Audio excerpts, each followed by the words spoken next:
I miti della storia dormivano compatti, coi loro volti assurdi e soddisfatti. Quanti secoli di bugie e falsità per prendere il possesso di questa umanità.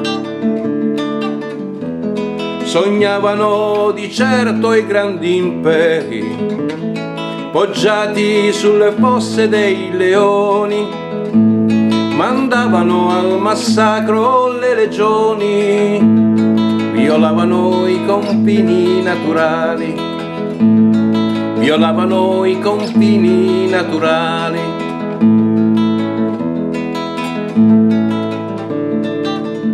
E quando li svegliarono dal loro sonno antico, scoprirono che niente era finito. Vivevano ancora la realtà, il potere, la violenza e la crudeltà. Sognavano ancora i grandi imperi, poggiati sulle fosse dei leoni, mandavano al massacro le legioni, violavano i confini naturali, violavano i confini naturali. Sono morto in Africa più di 100 anni fa, portavo la mia pelle e non la civiltà. Sognavo di tornare, sono rimasto qua, in mezzo a tanti numeri, chi mai mi troverà?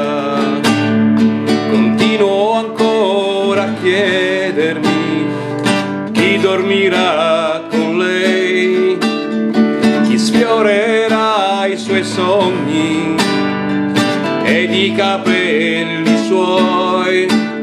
Sognavo di tornare, sono rimasto qua, in mezzo ad altri numeri, chi mai mi troverà? Sognavano ancora i grandi imperi,